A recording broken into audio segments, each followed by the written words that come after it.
好啦，今日咧我哋咧就嚟到呢個怡保嘅育才國中，咁咧因為咧呢一度咧就舉辦咗咧阿江叔叔咧江永強先生嘅追思會嘅，我哋就嚟參加啦。好有紀念啊！嗰次我哋嚟嘅時間咧，我哋嚟佢帶我哋，因為阿江先生帶我哋參觀呢度嘅。係啦。今次咧我哋即係參加佢舉辦咗嘅追思會，咁陣間我哋都有啲影片啊，同埋會上講兩句啊咁樣樣，係咪？就表達我哋對阿江叔叔嘅懷念啦。好啦。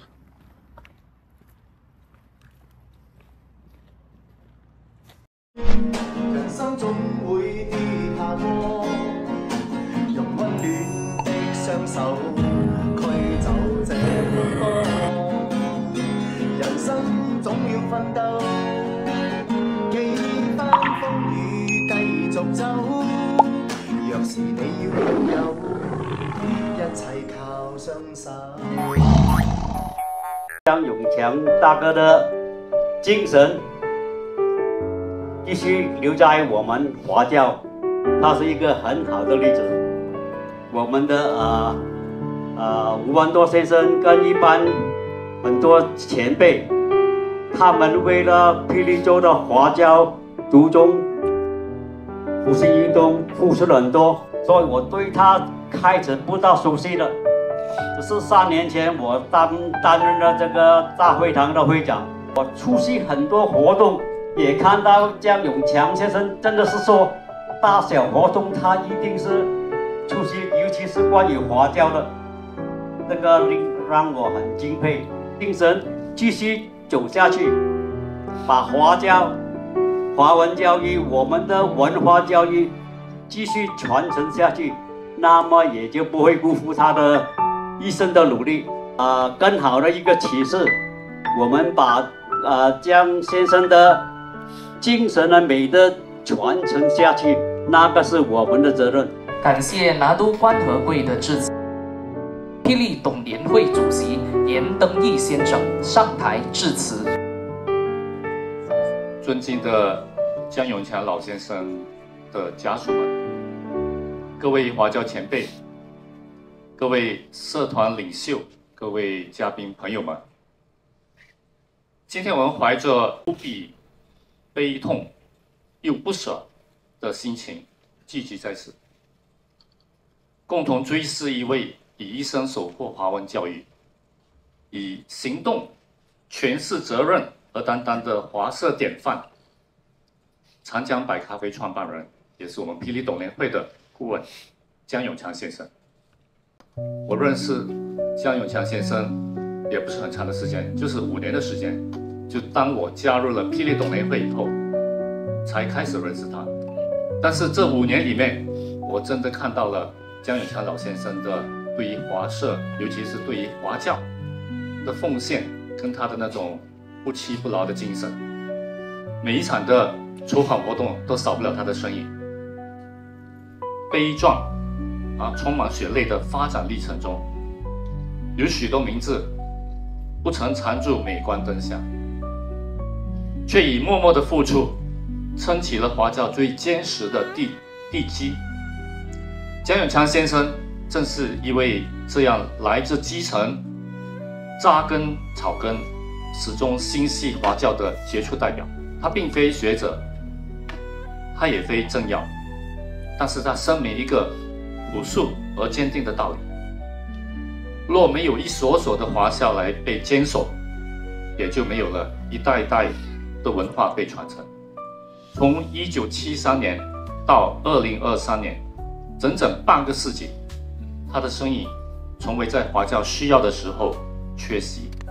整整50年的堅持，告訴我們，華教的復興之路始於每一位平凡人的不離不棄。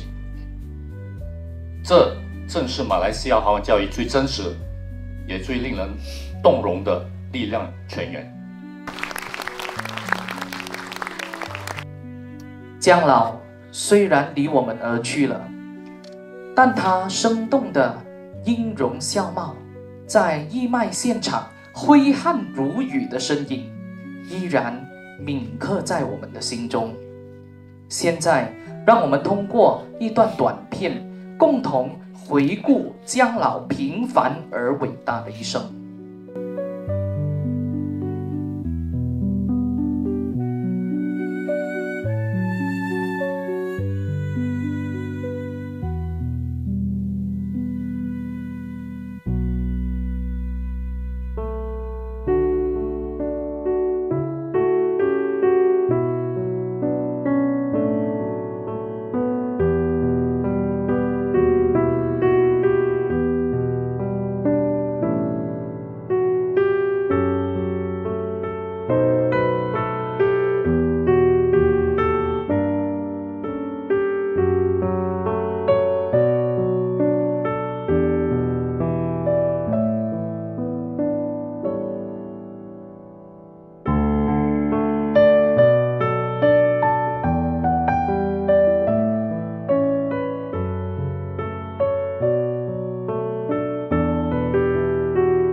呢個話係孤兒啊，即係出嚟社會啊，冇人收留嘅人嚟㗎。佢政府就咁樣即係唔支持我哋搞華裔教育。73年後，我哋啲董聯會嘅全部集中個火力一齊攻，就好猛。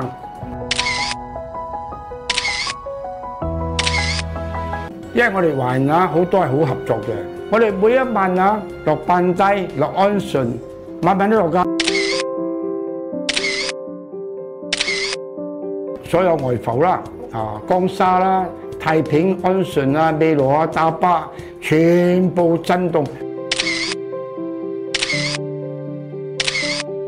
唔係一日落，長期喎。企住間房門口㗎，一拉你會講，我都唔驚，真係唔驚。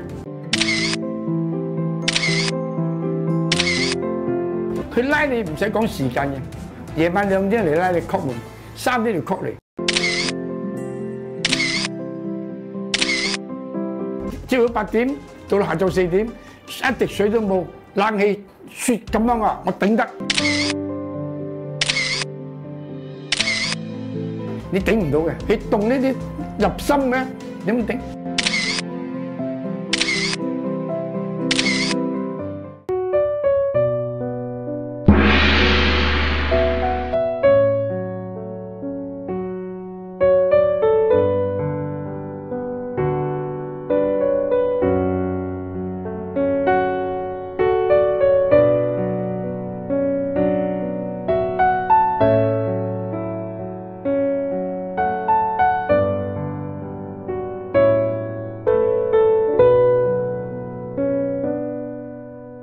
好似我哋攬尾企住嘅，全部都係政府嗰啲政治部嘅人，每一晚都有嘅。我慢慢 hold 住，掌住我。我哋係希望俾我哋啲華人啊，個個家庭啊讀到書，係響社會做靚嘅，係咁簡單啫。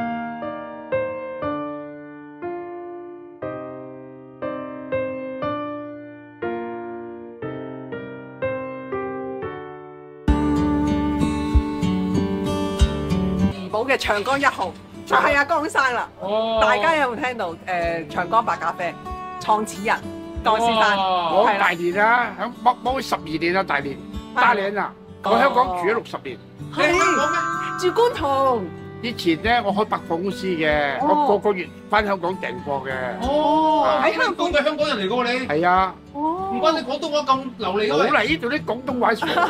好啊，你嗰啲好好啊。好啦，一樣㗎啦。各位坐嚟食飯嚟，睇下鋪頭啊！食咗未？食咗未？誒，坐嚟啊！一齊啊！一年咗聽到冇？幾十年咗，未有20歲先嚟。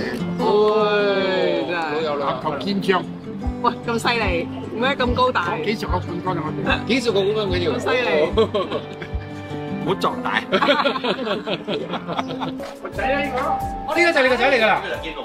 似唔似正話嗰個？係咯，同個 logo 一樣樣嘅喂。同個舅父一樣㗎。係啊，好似喎。就呢個就你仔啊？咁呢個咪你啊？呢個仔。咁似，咁呢個你個樣咁似佢依家個仔個樣嘅，好似嘅喂。原來個仔一模樣嘅喂。東太用似個東太。個樣同個阿爸樣係一樣嘅喎。頭先個靚仔咪好似佢咯。係舅父咯。係啱。真係咪依家仲有喺樹嚟㗎？咪正話啊！就係嗰隻啦。就係琴晚嗰個。哦，呢個就係江氏嗰間。哦，呢啲相嘅喂，好有價值嘅喎。呢啲相好有價值嘅喎。江生你好。Hello，江生你好。翻到嚟邊度翻到嚟？香港你。我嚟香港。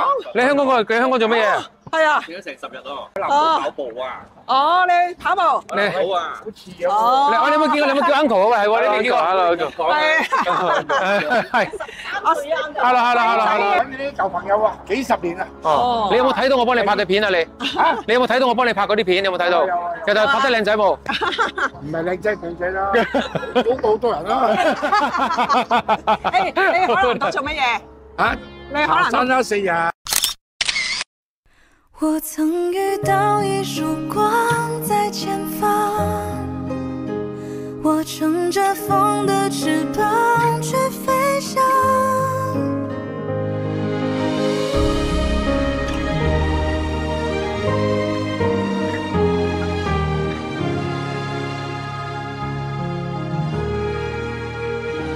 生命要穿過多少層層迷障，才能抓住幸福的方向？我們要扛過多少孤單晚上？整理這一些碎片化的回憶，是一件非常不容易的事情。我們特別感謝姜老生前好友，著名香港 YouTuber 西媽，大家請給個掌聲，為我們精心製作了這段非常有意義的短片。現在，讓我們邀請姜老的生前好友，著名 YouTuber 香港師媽來分享她眼中的姜老。有請西媽。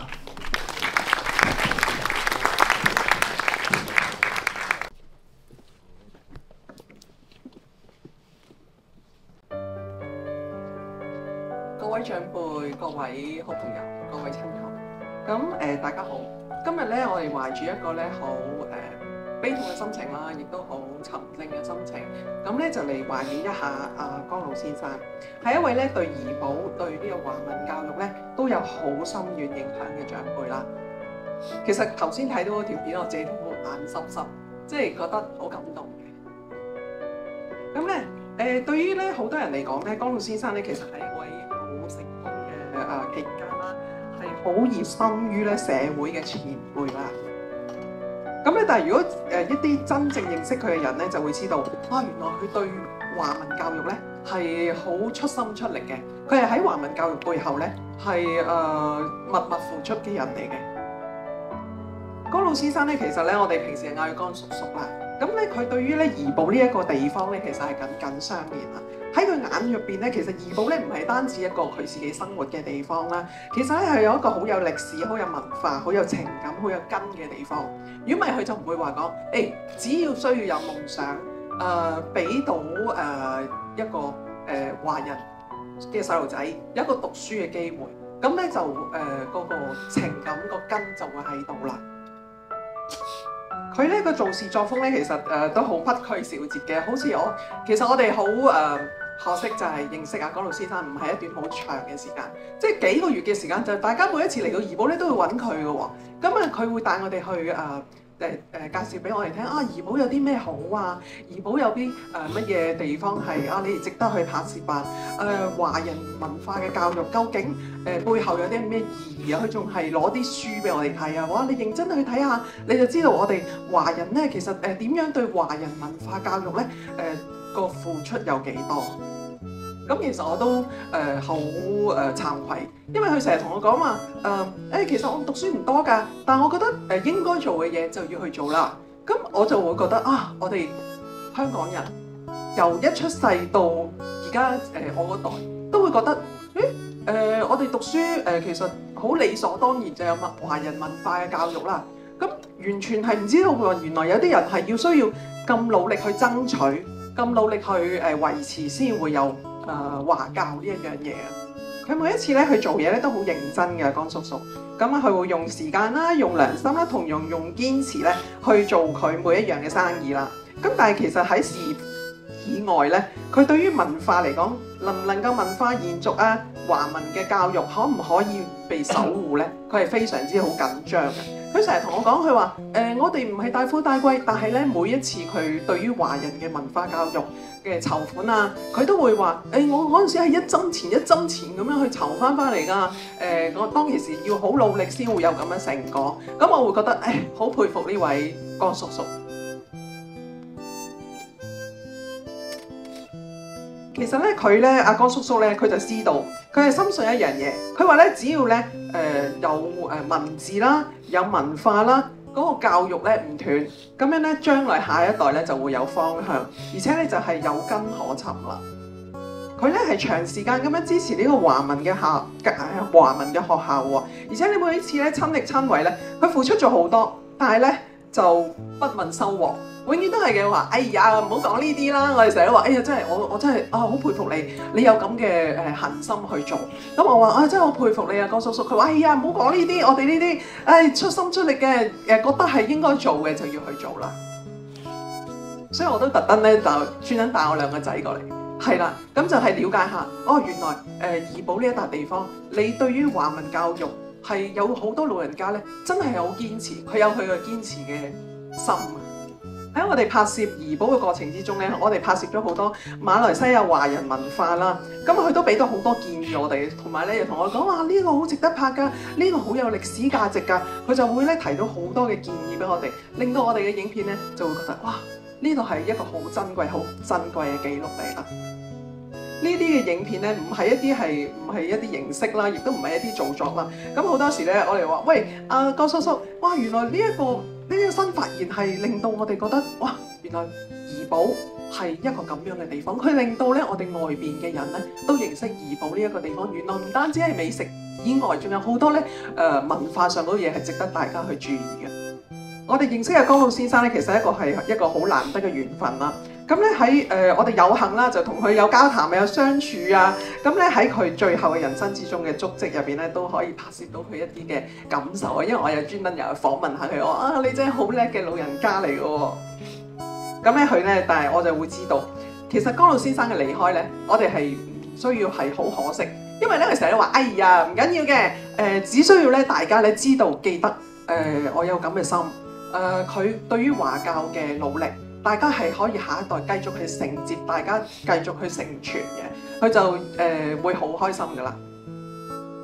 但係好多我嘅粉絲就同我講：我好記得阿江老先生嗰把聲，佢由咧屋嗰個茶室門口嗌入去 copy all 咁樣，即係仍然佢把聲咧係歷歷在目喺佢哋好多怡保人嘅耳仔入邊啦、記憶入邊啦，係一個好重要嘅回憶嚟啦。江老先生咧，江叔叔咧留低呢一份咧，係一個堅持嘅價值嚟嘅，係一條咧對於華文文化、華人文化傳承嘅路啦。呢條路咧唔會因為佢嘅離開而停止啦，佢嘅精神咧就會俾人記住啦，俾人承接，而且後人咧係會繼續走落去嘅。所以咧，我都可以喺度衷心咁樣感謝江叔叔，佢一生咧對怡保嘅貢獻啦，咁咧同埋對於華人文化嘅付出。我呢度咧就要同江叔叔講，好啦，你繼續去雲遊你四海，我哋會繼續努力嘅。多謝大家。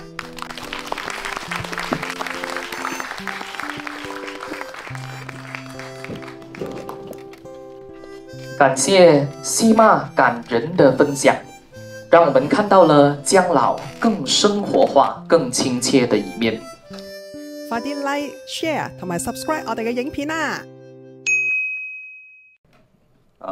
我們中華大會堂、各地中華大會堂，還有各地董聯會的兩位領導人，還有在座的所有的社團的領導，江叔叔的好朋友們，還有他的家人們，大家下午好。我想用廣東話嚟表達今日我嘅心情，因為一路嚟我同江叔叔一齊都係廣東話㗎。江先生、阿強哥同埋江叔叔呢位我尊敬嘅老前輩，嘅一番係我心中入邊嘅説話。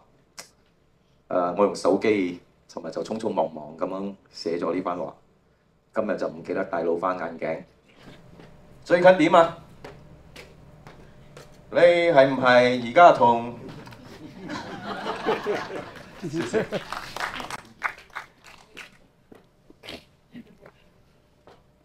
可以。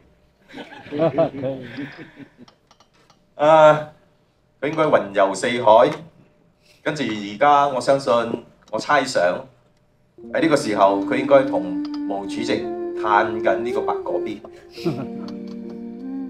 最近呢，我都比較少飲啤酒，因為冇格機。所以我時不時咧都諗起阿江叔叔打電話嚟嘅時候咧，佢通常係咁嘅。喂喂喂，口渴你啊！今晚喺山頂啊，8點啊。通常咧我都會遲到。OK， 江生，初初認識你嘅時候咧，總係以為你大隻講，不過你表現得非常之謙虛，好容易親近，所以後來咧我都中意同你一齊吹水、車大炮。8個 B 嘅創辦人，獨中復興嘅元老，以及係一個社會達人。所以正話大督君都講喺每一個大小場合都能夠見到江叔叔嘅身影，佢真係怡保嘅一個社會達人。所以後來我通過佢嘅人脈，亦都結識咗好多喺唔同領域嘅朋友。阿強哥，後來我哋嘅團隊進入咗呢個董聯會，你係最早 call 我一個老前輩。當時你表現得非常興奮，你同我講，我哋要趁呢個機會咧，拆翻靚董聯會嘅招牌。你仲同我講，多2年就係獨中復興運動嘅50週年，所以咧你就懷緬當年你所搞嘅萬人宴，要重搞所謂嘅萬人宴。所以我想喺呢度同你講，你嘅熱情、你嘅拼搏同埋你嘅堅韌精神將會延續。有朝一日，獨中統考文憑會被國家承認，獨中生將會更加自豪。皆因有你一樣咁嘅傻仔，一直不斷咁推動獨中運動，就似在座嘅每一位。所以強哥、江叔叔，安息吧。多謝。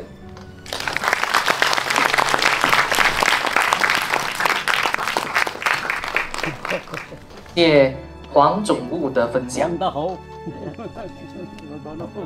今天林蓮玉基金以及初心的演員們也來到了現場，他們將為姜老獻上2首歌曲。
姜老這一生能全心全意投身華教，離不開夫人宋玉鳳女士的理解與扶持，特別是獨中復興運動初期，不分晝夜，北上南下，犧牲了許多陪伴家人的寶貴時光，默默付出，將青春獻給了民族教育事業。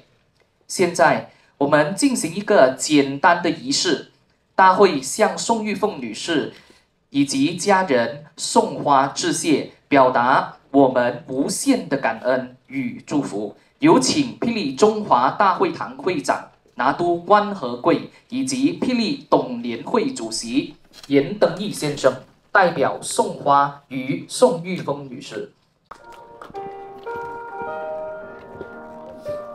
有請江建龍夫婦以及家人陪同。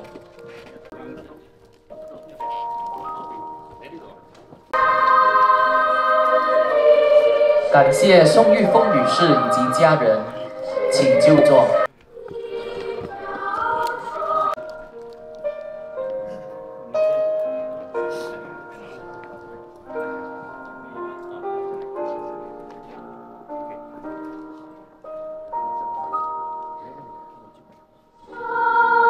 好，有請。一鞠躬，再鞠躬。三鞠躬，禮成。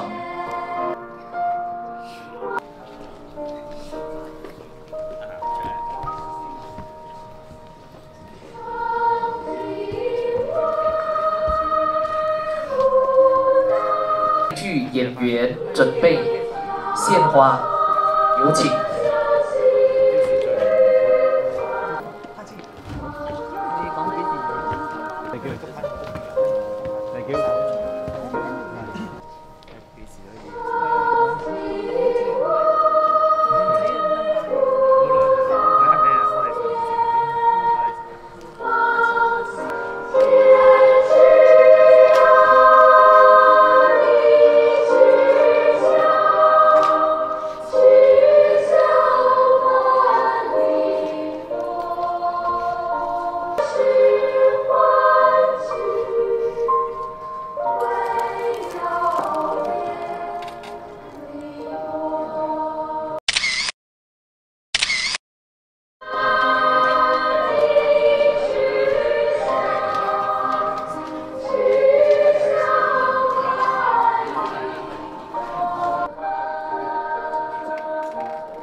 他最後的心願是看到馬來西亞華文大學的誕生。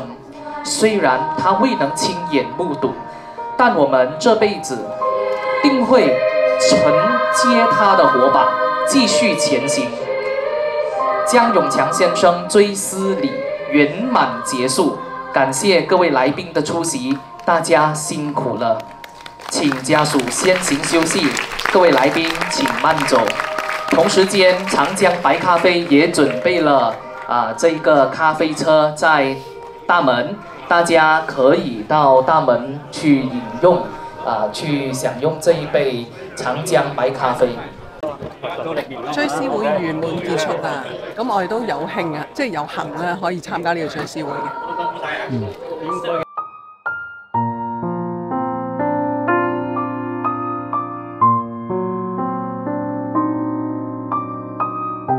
多謝晒。華人會長主席，多謝你先嘛。即係有啲受寵若驚。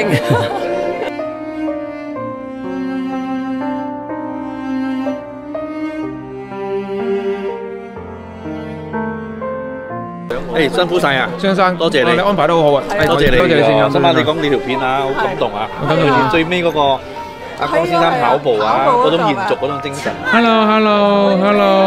識到江叔叔，係咯，真係好慶幸自己有咁嘅機會，多謝但係太遲咗，我真係覺得太遲咗。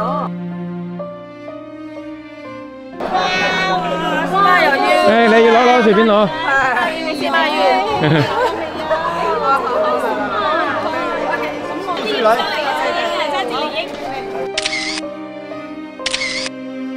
你粉絲嚟㗎。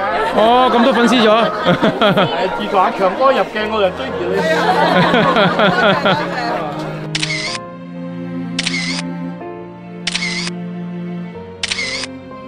呢個細佬呢個歌，係啊。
記得訂閱同埋 like 我哋嘅 channel啊！